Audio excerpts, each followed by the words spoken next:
बलराम और बिरजू जंगल के रास्ते किशनगढ़ राज्य जा रहे थे कि तभी बलराम बिरजू से बोला।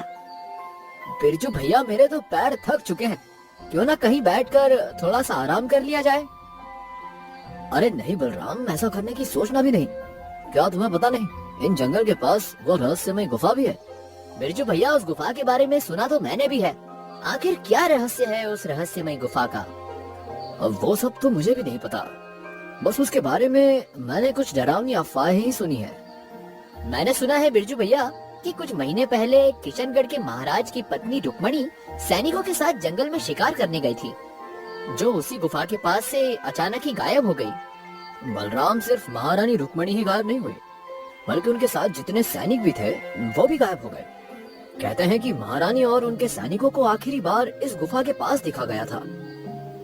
उसके बाद से उन सबका कुछ भी पता नहीं। तभी अचानक बलराम के पाँव रुक गए। क्या हुआ बलराम, तुम रुक क्यों गए? बलराम सामने की ओर इशारा करते हुए बोला। वो रहस्यमय गुफा कहीं वो तो नहीं है? बिरजू ने जैसे ही देखा तो उसकी नजर सामने झाड़ियों से घिरी हुई एक विशाल गुफा में पड़ी। तभी उस गुफा के अंदर से अजीबोगरीब आवाजें आने लगी। बिरजू तुरंत बलराम से बोला। अब हम दोनों को सिर्फ चलना ही नहीं है बलराम, बल्कि दौड़ना है। बलराम और बिरजू अपने शरीर की पूरी ताकत लगाकर वहां से भागने लगे। दोनों राज्य की सीमा के निकट पहुंचकर बेहोश होकर गिर पड़े।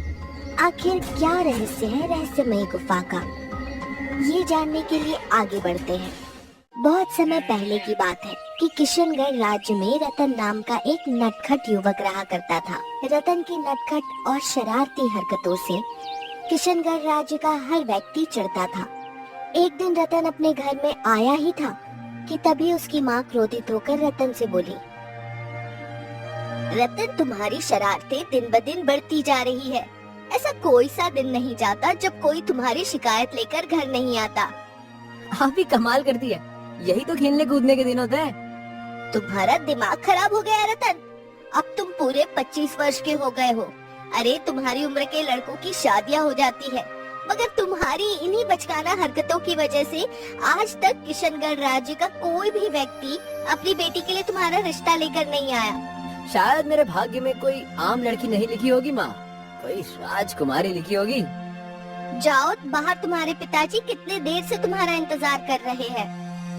अपनी माँ की बात सुनकर रतन घर से बाहर चला गया। बाहर रतन के पिता क्रोधित अवस्था में रतन की ओर देखकर बोले। अब मुझसे इस उम्र में जंगल में लकड़ियाँ नहीं काटी जाती। ये कुल्हाड़ी पकड़ो और जंगल से लकड़ियाँ काट कर लेकर आओ और अपनी शरारतों को खत्म करो और थोड़े गंभीर हो जाओ जीवन में। अपने पिता की बात सुनकर रतन कुल्हाड़ी लेकर जंगल की ओर चल दिया और लकड़ियाँ काटने लगा। ढेर सारी लकड़ियाँ काटने के बाद रतन अपने आप से बोला। अरे बाप रे बाप, मैं तो बुरी तरह से थक गया। अब इन ढेर सारी लकड़ियों के गट्ठर को कौन उठाएगा? पिताजी इस भारी गट्ठर को घर तक कैसे लाते होंगे?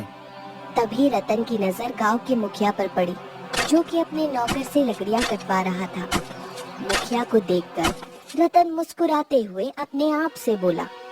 मुझे इन लकड़ियों के गट्ठर को उठाने की क्या आवश्यकता है? मुखिया का नौकर है ना।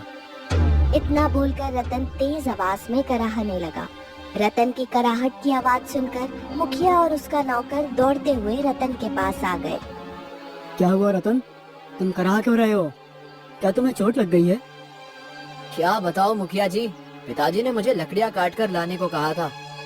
मैं लकड़ियाँ काट रहा था कि अचानक कुल्हाड़ी मेरे पैर पर गिर पड़ी। मेरे पैर बुरी तरह से दर्द हो रहे हैं और अब मुझे समझ नहीं आ रहा है कि मैं लकड़ियों का गट्ठर घर तक कैसे पहुँचाऊँ। तुम्हें मेहनत करने की आदत नहीं है रतन, इसलिए सब कुछ हुआ। कितनी बार कहा है तुमसे कि आवारागर्दी छोड़कर मेहनत करो।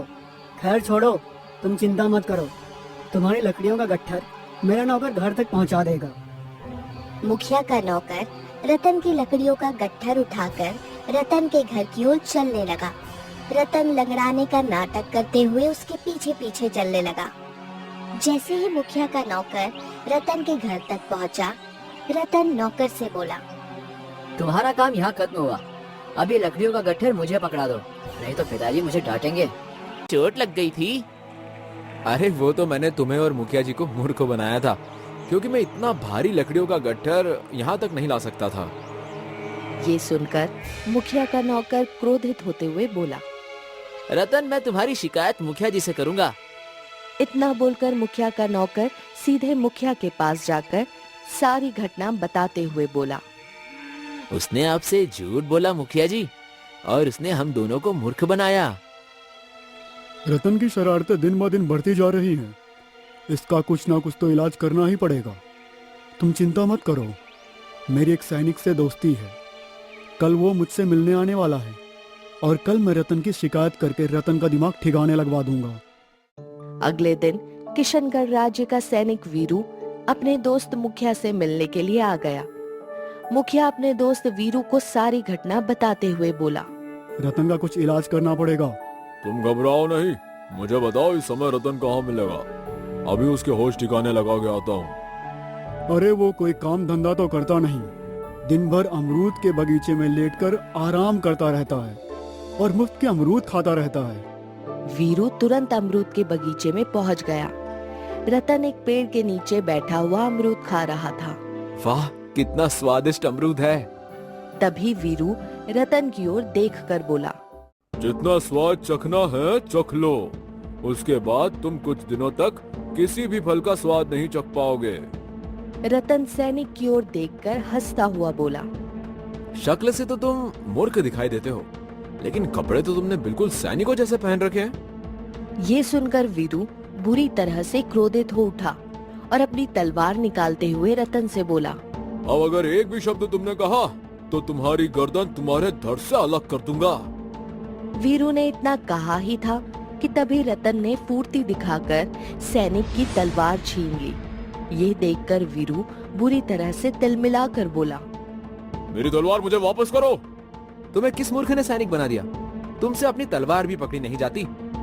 तुम जरूर युद्ध के मैदान में महाराज को अपमानित करवा कर ही लौटोगे। इतना कहकर हंसते हुए वो तलवार लेकर वहाँ से भाग गया। इस घटना को किशनगढ़ राज्य का दूसरा सैनिक देख रहा था। वो तुरंत राजमहल पहुंचकर किशनगढ़ के राजा चित्रगुप्त को सारी घटना बताते हुए बोला। महाराज, मैंने अपनी आंखों से देखा कि एक नवयुवक ने हमारे राज्य के सैनिक से तलवार छीन ली और उसका मजाक उड़ाता हुआ वहाँ से भाग गया। तुरंत वीरू सैनिक को यहाँ बुलाया जाए। कुछ ही देर में वीरू सर झुकाए राजा चित्रगुप्त के सामने खड़ा हुआ था। मूर्ख सैनिक, यह तो अच्छा है कि इस घटना को सिर्फ हमारे सैनिक ने ही देखा। अगर कहीं यह घटना किशनगढ़ राज्य की प्रजा देख लेती तो उनका तो हमारे सैनिकों पर से भरोसा ही उठ जाता। तुम्हें सेना में रहने का कोई अधिकार नहीं। तुम्हें इसी समय सेना से निष्कासित किया जाता है। इतना बोलकर राजा चित्रगुप्त अपने सैनिकों से बोला। जाओ, जाकर रतन को बंदी बना लो और उसे घसीटते हुए यहाँ पर लाओ। कुछ ही देर में राजा चित्रगुप्त के सैनिक सारे राज्य में फैल गए। रतन किशनगढ़ के बाजार में खड़ा हुआ एक फल वाले से फल का भाव पूछ रहा था। अरे भाई, ये सेब क्या भाव दे रहे हो? अरे जाओ रतन भैया, सेब खरीदोगे तो नहीं, चखने के नाम पर 2-3 सेब खा जाओगे और मेरा नुकसान करवा दोगे। मैं तुम्हारे रोज सेब चखता हूँ, मगर मुझे कोई स्वाद ही नहीं लगता। जिस दिन मेहनत करके धन कमाओगे ना और उस धन से इस सेब को खरीदोगे, विश्वास करो तुम्हें उस दिन ये सेब बहुत मीठा लगेगा। तभी वहाँ पर किशनगढ़ के सैनिक आ धमके। एक सैनिक रतन की ओर देखकर बोला। तुम्हें हमारे साथ राजमहल चलना होगा। क्यों? महाराज को क्या अपनी पुत्री से मेरा विवाह कराना है क्या? रतन की ये बात सुनकर दूसरा सैनिक क्रोधित होकर उस सैनिक से बोला। महाराज ने इसे बंदी बनाने को कहा है ना कि इससे वार्तालाप करने को। उसके इतना बोलते ही रतन को गिरफ्तार कर लिया गया।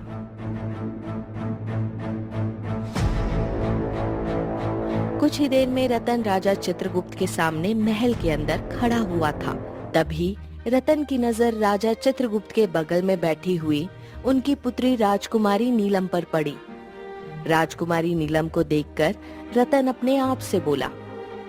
राजकुमारी की सुंदरता के चर्चे तो मैंने सुन रखे थे, लेकिन वो इतनी अधिक सुंदर होगी, ये तो मैंने कभी सपने में भी नहीं सोचा था। तभी रतन के कानों में राजा चित्रगुप्त की आवाज टकराई। ऐसे खड़े खड़े मेरी पुत्री को क्या घूर रहे हो मूर्ख? क्या तुम्हें महाराज के सामने खड़े होने की भी तमीज नहीं? राजा चित्रगुप्त की बात सुनकर रतन मुस्कुराते हुए राजा चित्रगुप्त की ओर देखकर बोला, मैं कभी किसी राजा के सामने खड़ा नहीं हुआ, इसलिए मुझे नहीं पता कि उनके सामने कैसे खड़ा हुआ जाता है। मूर्ख लड़के, आम आदमी राजा के सामने सर झुकाकर खड़े होते हैं। तो फिर तो मुझे क्षमा कीजिए राजन, मैं अपना सिर ईश्वर के सामने झुकाता हूँ। और मुझे ये बताइए कि आखिर मुझे यहाँ पर बंदी बनाकर क्यों लाया गया है? तलवार छीनी और उसका मजाक उड़ाया, तुम्हें उसका दंड मिलेगा, क्योंकि अगर ये बात किशनगढ़ में फैल गई तो हमारी सेना की बहुत ज्यादा बदनामी होगी और आम प्रजा में हमारे सैनिकों के प्रति डर और भय समाप्त हो जाएगा। राजा चित्रगुप्त की बात सुनकर रतन हंसता हुआ बोला, आपने सेना में मूर्खों की भर्ती कर ली है महाराज, और मूर्ख का मजाक ही उड़ाया जाता है। आप स्वयं बताइए, आपके सैनिक ने मुझे डराने के लिए तलवार निकाली और वो ये समझ नहीं पाया कि मैंने उसकी तलवार उसके हाथ से कब छीन ली। सोचिए महाराज, अगर वो सैनिक आपकी रक्षा के लिए होता तो आपको तो कोई 10 वर्ष का बच्चा भी पत्थर मारकर भाग जाता। रतन की बात सुनकर महल में बैठे हुए सभी लोग राजा चित्रगुप्त की ओर देखकर हंसने लगे। राजा चित्रगुप्त की बेटी भी अपने पिता की ओर देखकर हंसते हुए बोली, पिताजी, ये युवक तो आपसे बिल्कुल भी नहीं डर रहा। ऐसा लग रहा है जैसे कि राजा आप नहीं बल्कि ये हो। अपनी पुत्री की बात सुनकर राजा चित्रगुप्त बुरी तरह से क्रोधित होता हुआ रतन की ओर देखकर बोला, तुमने एक नहीं बल्कि 2 अपराध किए हैं। पहला अपराध, तुमने हमारे सैनिक की तलवार छीनी और उसका मजाक उड़ाया। दूसरा अपराध, महल में खड़े होकर तुमने महाराज यानी मेरा भी मजाक उड़ाकर अपमान किया। तुम्हें इसका दंड मिलेगा, और वो भी मृत्यु दंड। राजा चित्रगुप्त की बात सुनकर महल में सन्नाटा छा गया। महल में बैठे हुए सभी लोग रतन के चेहरे की ओर देखने लगे, मगर रतन के चेहरे पर डर का नामो निशान मौजूद नहीं था। ये देखकर राजा चित्रगुप्त आश्चर्य से रतन की ओर देखकर बोला, अजीब बात है, मृत्यु दंड का नाम सुनकर तो आम नागरिक रोने लगते हैं, क्षमा मांगने लगते हैं, लेकिन तुम्हारे चेहरे पर तो डर दूर दूर तक दिखाई नहीं दे रहा, बल्कि उल्टा तुम मुझे देखकर मुस्कुरा रहे हो। क्या मैं इसे तुम्हारा साहस समझ लूं या तुम्हारी मूर्खता? महाराज, जीवन और मृत्यु ईश्वर के हाथ में है, ना कि आपके हाथ में। अगर मेरे भाग्य में मृत्यु दंड ही लिखा है तो इसे कोई नहीं रोक सकता, और अगर मेरे भाग्य में जीवन दान लिखा है तो आप तो क्या, संसार का बड़े से बड़ा सर्वशक्तिशाली राजा भी मुझे मार नहीं सकता। तो फिर देखते हैं तुम्हारे भाग्य में आज क्या लिखा है। हमारे किशनगढ़ राज्य में वर्षों से चली आ रही एक प्रथा है कि मारने वाले से उसकी अंतिम इच्छा पूछी जाती है। बताओ, तुम्हारी अंतिम इच्छा क्या है?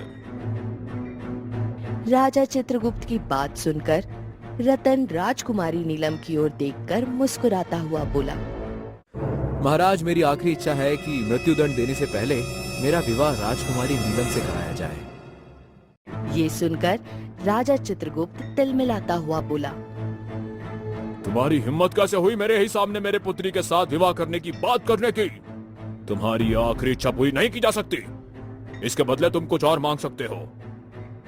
नहीं महाराज, मुझे और कुछ नहीं चाहिए, परंतु एक बात मैं आपसे कहना चाहता हूँ कि जो राजा मरने वाले व्यक्ति की अंतिम इच्छा भी पूरी नहीं कर पाए, तो उस राजा को उस व्यक्ति को मृत्यु दंड देने का भी कोई अधिकार नहीं है।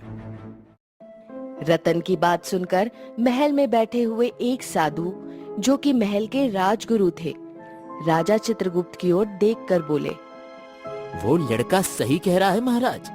नियम के मुताबिक अगर आप इसकी आखिरी इच्छा पूरी नहीं कर सकते तो फिर आपको इसे मृत्यु दंड देने का भी कोई अधिकार नहीं। राजगुरु की बात सुनकर राजा चित्रगुप्त रतन की ओर देखकर बोला, आज तो तुम अपनी बुद्धि और भाग्य के कारण बच गए, लेकिन याद रखना, हर बार बुद्धि और भाग्य साथ नहीं देता। मैं तुम्हें आजाद करता हूँ। राजा चित्रगुप्त की बात सुनकर रतन मुस्कुराते हुए महल से बाहर आ गया और अपने घर की ओर चला गया।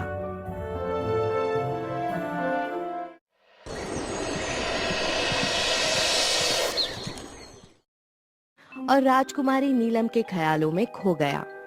रतन को चुप बैठा हुआ देखकर रतन की माँ रतन से बोली, क्या हुआ? वैसे तो तू सारे घर में शोर मचाए फिरता था, आज इतनी चुप्पी साधे हुए क्यों बैठा हुआ है? तभी रतन के पिता वहां आकर अपनी पत्नी से बोले, भगवान का शुक्र मनाओ कि आज ये जीवित बच गया, नहीं तो महाराज के हाथों मारा जाता। ये कैसी बात कर रहे हैं आप? सारे राज्यों में तुम्हारे पुत्र की ही चर्चा हो रही है। कैसी चर्चा?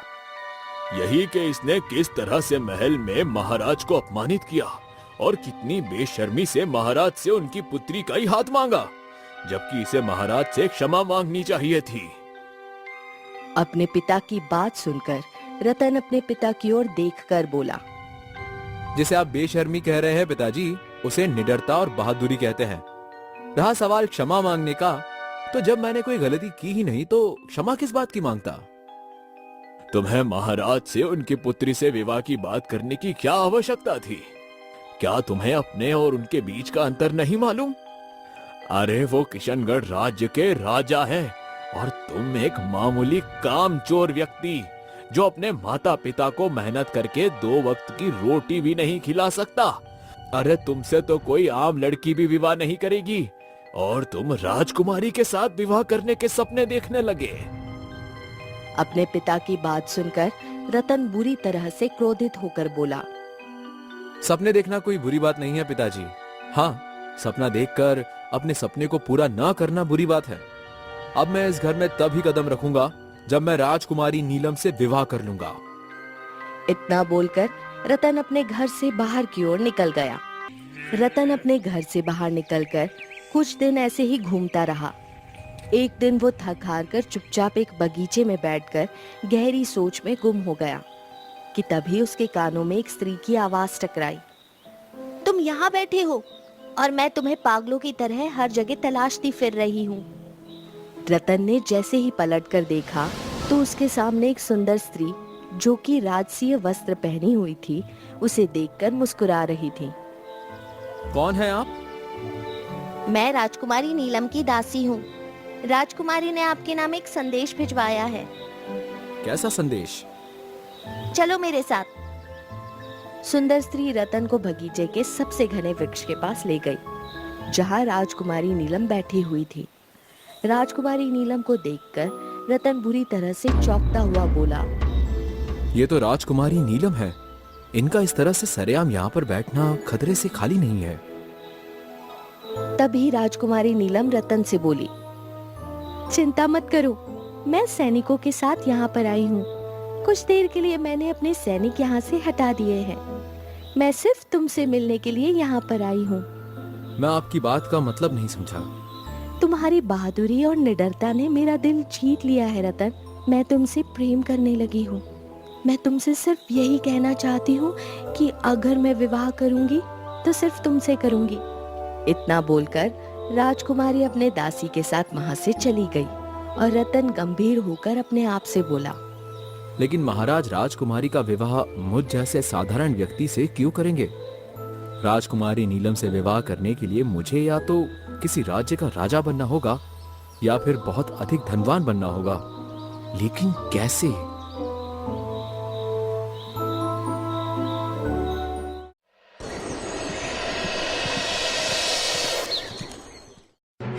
रतन इसी गहरी सोच में किशनगढ़ राज्य में टहलता फिर रहा था। एक कटोरा था और वो तांत्रिक जैसा दिखने वाला व्यक्ति बच्चों को तमाशा दिखा रहा था। रतन दूर खड़ा होकर तमाशे को गौर से देखने लगा। वो तांत्रिक जैसा दिखने वाला व्यक्ति एक बच्चे से बोला, तो क्या खाना चाहता है? इस समय सर्दी का मौसम है और इस सर्दी के मौसम में आम नहीं आते। मैं आम खाना चाहता हूँ। बच्चे ने इतना कहा ही था कि तभी तांत्रिक कटोरे को देखकर बोला, है जादुई कटोरे, इस भोले बच्चे को एक मीठा आम खिला दे। तांत्रिक ने इतना कहा ही था कि तभी उस कटोरे में एक बड़ा सा सुंदर आम दिखाई देने लगा। बच्चा आम देखकर खुश हो गया। तांत्रिक आम उस बच्चे को देते हुए बोला, ये लो, सर्दी के मौसम में आम खाने का आनंद उठा। ये देखकर रतन बुरी तरह से चौंकते हुए अपने आप से बोला, लगता है ये कटोरा जादुई है। अगर ये बेमौसम के फल ला सकता है तो फिर बहुत सारा धन भी ला सकता है। मुझे इस कटोरे को तांत्रिक जैसे दिखने वाले व्यक्ति से छीनना चाहिए। रतन दौड़ता हुआ उस तांत्रिक के पास आकर खड़ा हो गया और उसका कटोरा छीनकर वहां से भाग गया। कुछ दूर जाकर रतन खड़ा होकर उस कटोरा से बोला, ऐ जादुई कटोरे, मुझे बहुत सारा धन चाहिए। मगर कटोरे में कुछ भी नहीं आया। रतन दोबारा बोला, ऐ जादुई कटोरे, मुझे सोना चांदी चाहिए। मगर कटोरा खाली का खाली रहा। ये देखकर रतन ने गुस्से से कटोरे को जमीन पर फेंक दिया। तभी रतन के कानों में उसी तांत्रिक की आवाज टकराई, जादू इस कटोरे में नहीं नादान लड़के, बल्कि मेरे सिद्ध किए हुए काले मंत्रों में है। रतन ने जैसे ही पलट कर देखा तो सामने वही तांत्रिक खड़ा हुआ रहस्यमयी अंदाज में रतन को देखकर मुस्कुरा रहा था। ला, मुझे मेरा कटोरा वापस दे दे। रतन तांत्रिक को कटोरा वापस देते हुए बोला, एक बात समझ में नहीं आई। तुमने जब इस कटोरे से आम लाने को कहा तो इस कटोरे में आम दिखाई देने लगा, और मैंने जब इससे सोना चांदी मांगा तो कुछ नहीं हुआ। शायद तुमने मेरी बात ठीक से नहीं सुनी। मैंने कहा ना कि जादू इस कटोरे में नहीं, बल्कि मेरे सिद्ध किए हुए काले मंत्रों में है। लगता है तू बहुत जल्दी धनवान बनना चाहता है। रतन उस तांत्रिक को सारी घटना बताते हुए बोला, मुझे किसी भी हाल में राजकुमारी नीलम के साथ विवाह करना है। मैं उनसे प्रेम करने लगा हूँ। रतन की बात सुनकर तांत्रिक आश्चर्य से रतन की ओर देखकर बोला, तुम तो बहुत बहादुर नौजवान हो और बुद्धिमान भी। तुम चाहो तो मैं तुम्हारी मदद कर सकता हूँ। लेकिन कैसे? क्या तुमने किशनगढ़ के जंगल में उस पुरानी गुफा के बारे में सुना है? गुफा का नाम सुनकर रतन बुरी तरह से चौंकते हुए बोला, मैंने सुना है कि वो बहुत रहस्यमयी गुफा है। उस गुफा के बारे में काफी डरावनी अफवाहें भी किशनगढ़ राज्य में प्रसिद्ध है। जानता हूँ, अक्सर आम लोग उस रहस्यमय गुफा के नाम से ही डर जाते हैं, लेकिन तुम आम व्यक्ति नहीं हो, बल्कि तुम एक बुद्धिमान और बहादुर व्यक्ति हो। तुम्हें उस गुफा के अंदर जाना होगा, और उस गुफा के अंदर इसी कटोरे की तरह दिखने वाला एक हीरे का कटोरा रखा हुआ है, जो उस अंधेरी गुफा के अंदर रोशनी प्रदान करता है। तुम्हें उस हीरे के कटोरे को ढूंढकर किसी भी तरह से बाहर लाना होगा। मगर उस हीरे के कटोरे में ऐसा क्या है? मुझे बहुत सारा धन चाहिए, ना कि हीरे का कटोरा। नादान लड़के, वो हीरे का कटोरा एक चमत्कारी कटोरा है। उस कटोरे से तू जो मांगेगा वो तुझे मिल जाएगा, धन दौलत सत्ता सब कुछ। और जब तक वो हीरे का कटोरा तेरे पास रहेगा, तब तक इस संसार में तू सबसे ज्यादा शक्तिशाली रहेगा। उसके बाद तू एक नहीं बल्कि कई राज्यों की राजकुमारी के साथ विवाह कर सकता है। मैं कई राजकुमारियों के साथ विवाह नहीं, बल्कि सिर्फ किशनगढ़ की राजकुमारी के साथ ही विवाह करना चाहता हूँ, और इसके लिए मुझे चाहे कुछ भी करना पड़े। अगर उस हीरे के कटोरे को हासिल करने से मुझे राजकुमारी हासिल होती है, तो मैं किसी भी कीमत पर वो हीरे का कटोरा लाऊंगा। इतना बोलकर रतन वहां से जाने ही वाला था कि तभी तांत्रिक रतन से बोला, याद रखना, उस हीरे के कटोरे को लाना इतना आसान काम नहीं है। वहां पर एक राक्षस भी है, जो ना जाने कितने इंसानों को जीवित निकल गया है। अगर हीरे के कटोरे को हासिल करने के लिए मुझे उस राक्षस से मुकाबला भी करना पड़े, तो मैं करने के लिए तैयार हूँ। इतना बोलकर रतन उस गुफा की ओर चला गया और गुफा के करीब जाकर खड़ा हो गया। रतन के पास वही तलवार थी जो उसने वीरू नाम के सैनिक से छीनी थी। रतन निडर होकर उस गुफा के अंदर चला गया। गुफा के अंदर थोड़ी सी रोशनी फैली हुई थी, जो शायद उसी हीरे के कटोरे से आ रही थी। उस गुफा के अंदर कुछ सैनिक की अधखाई बुरी अवस्था में लाशें पड़ी हुई थी। रतन उस हीरे के कटोरे को इधर उधर देखने लगा। तभी उसके कानों में एक व्यक्ति की आवाज टकराई, तुम्हें अंदर नहीं आना चाहिए था। रतन ने जैसे ही पलट कर देखा तो एक व्यक्ति बैठा हुआ रतन को देख रहा था, और ठीक उसके बगल में दूसरा व्यक्ति भी बैठा हुआ रतन को गौर से देख रहा था। रतन उन दोनों की ओर देखकर बोला, कौन हो तुम दोनों, और इस गुफा के अंदर क्या कर रहे हो? एक व्यक्ति ने रतन की ओर देखकर बोला, मेरा नाम बिरजू है और इसका नाम बलराम है। ये मेरा दोस्त है। हम दोनों किशनगढ़ राज्य आ रहे थे। जब हमारा गुजरना इस गुफा में हुआ, अचानक उस गुफा में से अजीबोगरीब आवाज आने लगी। हम दोनों बुरी तरह से भागने लगे और राज्य की सीमा में बेहोश हो गए। जब हमारी आंख खुली तो हमने स्वयं को इस गुफा के अंदर पाया। इस गुफा के अंदर एक भयानक राक्षस रहता है जो हर महीने एक इंसान को जिंदा खा जाता है। शायद आज मेरी बारी है। अगर ऐसी बात है तो तुम दोनों ने इस गुफा से बाहर भागने की कोशिश क्यों नहीं की? तभी बलराम रोता हुआ रतन से बोला, कोशिश की थी, लेकिन हम दोनों जैसे ही इस गुफा से बाहर जाने की कोशिश करते हैं, अचानक से हम अपने आप को फिर से इसी गुफा के अंदर पाते हैं, मानो कोई अदृश्य शक्ति हमें खींचकर यहाँ ले आती हो। तभी रतन के कानों में एक भयानक आवाज टकराई। बिरजू कांपते हुए बोला, लगता है वो राक्षस आ गया है। डरो मत, मैं तुम्हें कुछ भी नहीं होने दूंगा। तभी एक चील उड़ती हुई रतन के सामने बैठकर इंसानी आवाज में बोली, तुम एक राक्षस का मुकाबला नहीं कर सकते। तुम्हें उसकी मौत का राज नहीं मालूम। चील के मुंह से इंसानी भाषा सुनकर रतन आश्चर्यचकित होकर बोला, तुम तो एक चील हो, फिर तुम इंसानी आवाज में कैसे बात कर सकती हो? अभी ये बताने का समय नहीं है नौजवान। तुम्हें इस गुफा से बाहर भागना होगा। अपनी जान बचाना चाहते हो तो इस गुफा से भाग जाओ, नहीं तो बेमौत मारे जाओगे। तभी रतन के कानों में फिर से राक्षस की भयानक आवाज टकराई, वो तुम्हारे बहुत ही नजदीक आ रहा है।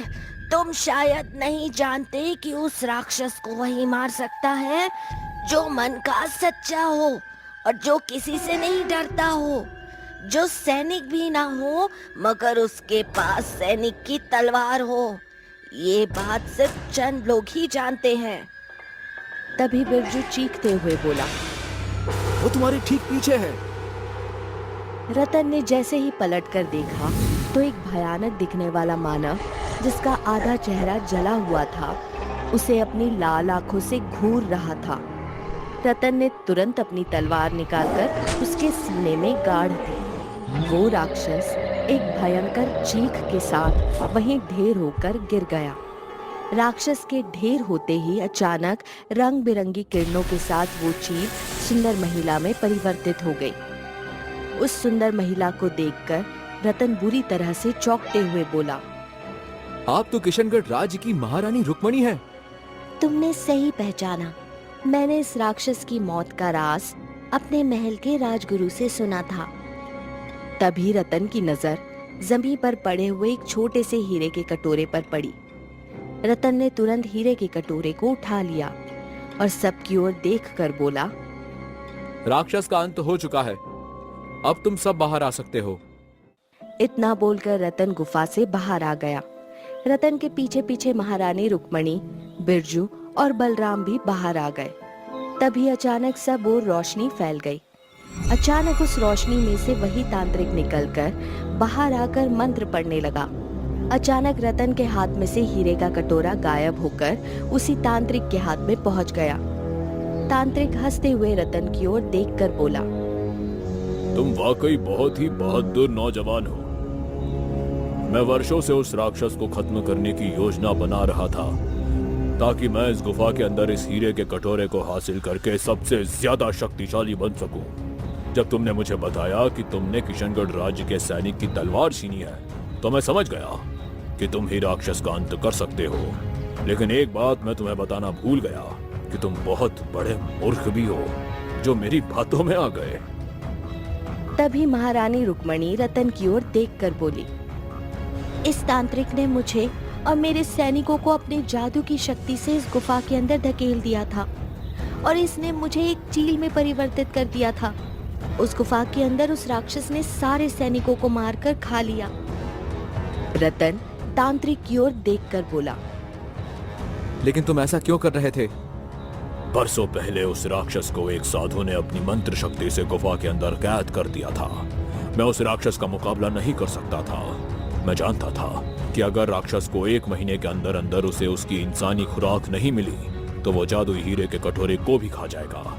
इसलिए किशनगढ़ राज्य का कोई भी व्यक्ति जब भी इस गुफा के पास से गुजरता तो मैं अपने जादू की शक्ति से उसे गुफा के अंदर फेंक देता। और फिर एक दिन मेरी नजर महारानी और उनके सैनिकों पर इसी गुफा के पास पड़ी। मैंने अपनी जादू की शक्ति के जोर पर उनके सैनिकों को इस गुफा के अंदर धकेल दिया और महारानी को एक चील में परिवर्तित करके इस गुफा के अंदर कैद कर दिया। क्योंकि बरसों पहले राजा चित्रगुप्त ने मुझे अपमानित करके अपने राज्य से बाहर निकाल दिया था। तब से ही भेष बदलकर राजा चित्रगुप्त से अपने अपमान का बदला लेने की सोच रहा था और मुझे मौका मिल गया। अब मैं राजा चित्रगुप्त को मारकर किशनगढ़ राज्य का राजा बनूंगा और फिर धीरे धीरे करके सारे संसार पर कब्जा कर लूंगा, क्योंकि अब मेरे पास ये जादुई हीरे का कटोरा है। तभी उस जादुई हीरे के कटोरे से एक इंसानी आवाज आई। मेरी जादुई शक्ति ऐसे काम नहीं करती तांत्रिक, क्योंकि मेरे दो दावेदार हैं, एक तू और एक वो जिसने मुझे इस गुफा से बाहर निकाला है। ये सुनकर तांत्रिक बुरी तरह से चौंकता हुआ जादुई कटोरे से बोला। तो फिर फैसला कैसे होगा कि तुम किसके पास रहोगे? अचानक तांत्रिक के हाथों में एक झटका लगा और वो जादुई कटोरा उसके हाथ से गिर गया। जादुई कटोरे के अंदर से फिर से एक इंसानी आवाज आई। तुम्हें दूसरे दावेदार से मुकाबला करना होगा, लेकिन याद रखना तुम इस मुकाबले में अपनी जादुई शक्तियों का प्रयोग नहीं कर सकते, क्योंकि तुम्हारी जादुई शक्तियां काम ही नहीं करेगी। तुम्हें एक आम इंसान की तरह मुकाबला करना होगा। जादुई कटोरी की बात सुनकर तांत्रिक क्रोधित भरी नजरों से रतन की ओर देखकर बोला। इस जादुई हीरे के कटोरे को हासिल करने के लिए अगर मुझे तुमसे बगैर जादुई शक्ति के मुकाबला करना पड़े तो मैं तैयार हूँ। इतना बोलकर तांत्रिक जैसे ही रतन के ऊपर हमला करने के लिए आगे बढ़ा, रतन ने एक जोरदार मुक्का तांत्रिक के मुंह पर जड़ दिया और तांत्रिक वहीं पर ढेर हो गया। वो जादुई हीरे का कटोरा रोशनी के साथ रतन के हाथ में आ गया और रतन से बोला, अब तुम जो चाहे मांग सकते हो। रतन जादुई हीरे के कटोरे की ओर देखकर बोला। मैं चाहता हूँ कि बिरजू और बलराम अपने घर पहुँच जाए और मैं और महारानी महल पहुँच जाए। रतन ने इतना कहा ही था कि बलराम और बिरजू वहाँ से गायब हो गए और रतन और महारानी रुक्मणी ने स्वयं को महल के अंदर पाया। अपनी पत्नी को देखकर राजा चित्रगुप्त पूरी तरह से चौंकता हुआ बोला। रुक्मणी, तुम कहाँ थी? मैंने तुम्हें कहाँ कहाँ नहीं तलाशा। रुक्मणी सारी घटना बताते हुए अपने पति से बोली, अगर आज रतन नहीं होता तो उस राक्षस का अंत होता और मैं हमेशा के लिए एक चील ही बनी रहती। तभी रतन ने उस जादुई हीरे के कटोरे की ओर देखकर कहा, मुझे इतना सारा धन चाहिए कि ये पूरा महल भर जाए। अचानक कटोरे के अंदर से सोने के सिक्के निकलने लगे। ये देखकर राजा चित्रगुप्त बुरी तरह से चौंकते हुए बोला, ये सब क्या है? अब तो मैं आपकी पुत्री के साथ विवाह करने के योग्य हूँ। मैं आपकी पुत्री के साथ विवाह करना चाहता हूँ राजन, और ये मैंने सिर्फ उसके प्रेम के खातिर ही किया है। तुमने साबित कर दिया कि प्रेम में बहुत शक्ति होती है, कि जो बड़ी से बड़ी विपत्ति का मुकाबला कर सकती है। तुमने मेरी पत्नी को मुसीबत से बचाया और उस राक्षस का खात्मा किया और उस तांत्रिक से सारे किशनगढ़ राज्य को बचाया। मैं अपनी पुत्री का विवाह तुमसे आज ही और इसी समय करवाऊंगा और मैं तुम्हें आने वाले कल का राजा घोषित करता हूँ। रतन का उसी दिन राजकुमारी नीलम के साथ विवाह हो गया। रतन राजकुमारी नीलम को लेकर सीधे अपने घर पर पहुंच गया। हाँ माँ, ये राजकुमारी है, लेकिन अब ये राजकुमारी के साथ साथ तुम्हारी बहू भी है। चलो मेरे साथ, मैं तुम्हें और पिताजी को ले जाने आया हूँ। अब हम यहाँ नहीं बल्कि महल में रहेंगे, वो भी अपने महल में। रतन अपने माता पिता को वहाँ से ले गया और जादुई हीरे के कटोरे की मदद से एक आलीशान महल बनवाकर अपनी पत्नी और माता पिता के साथ रहने लगा।